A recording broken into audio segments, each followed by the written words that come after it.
আজকে হিসাব বিজ্ঞানের আর্থিক অবস্থা বিবরণীর অধ্যায় 10-এর সৃজনশীল 7 নম্বরটা করাবো। তো এটা হলো এসএসসি বেচ 2025 সালের ক্লাস 10। তো আমরা দেখি আগে সৃজনশীল 7 নম্বরের প্রশ্নটা একটু দেখি। সৃজনশীল 7-এ প্রশ্নটা কি বলছে? আচ্ছা, প্রথমে আমরা ক নম্বর প্রশ্নটা দেখে ফেলি যে কি বলছে। উপরিউক্ত তথ্য হতে নিট চলতি সম্পদের পরিমাণ, অর্থাৎ নিট চলতি সম্পদ, চলমান যে সম্পদ ওইটা আমরা কি করব, এখান থেকে বের করব, চলমান যে সম্পদটা। তো এখান থেকে জাস্ট আমরা সম্পদগুলো কি এইগুলো সিলেক্ট করব। তো এখান থেকে সম্পদ আমরা দেখতে পারতেছি, সম্পদ এখানে নাই, এখানে দেয়া আছে যে এখানে অবিকৃত পণ্যের মূল্য করা হয়েছে 1,30,000 টাকা। অর্থাৎ এটা হলো সমাপনী মজুত পণ্য। অবিকৃত পণ্য বলতে সমাপনী মজুত পণ্যকেই বোঝানো হয়। তাহলে আমরা সমাপনী মজুত পণ্য কত টাকা পাইলাম? 1,30,000 টাকা।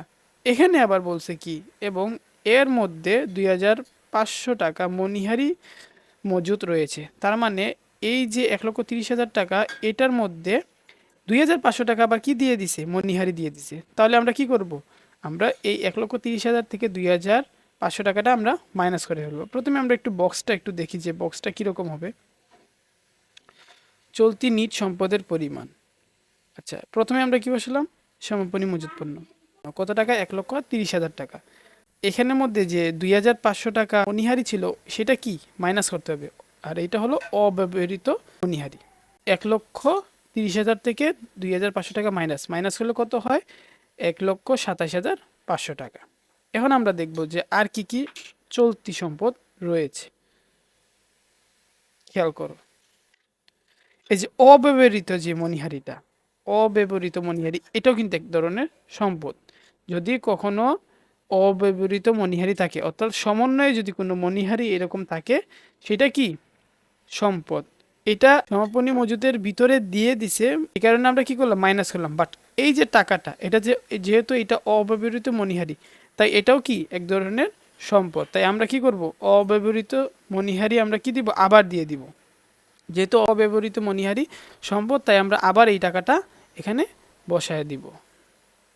ওকে, এখন আমরা দেখব আর কোনো সম্পদ আছে কিনা।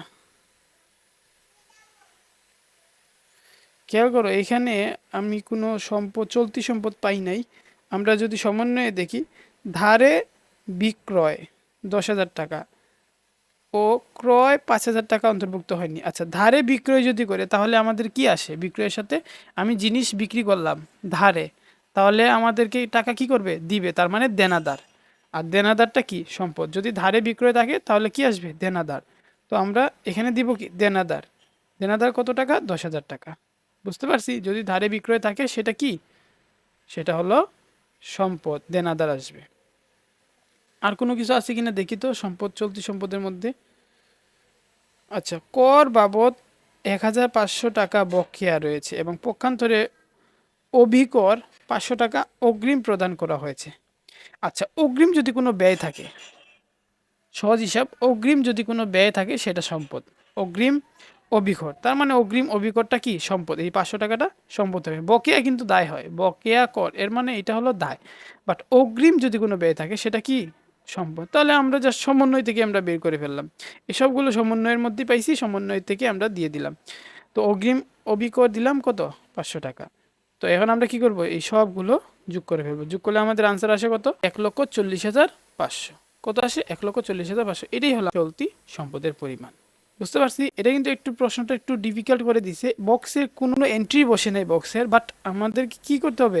সমন্বয়গুলো একটু ভালো করে ফলো করতে হবে। সমন্বয় থেকে আমরা কি সবগুলো উত্তর করতে পারলাম।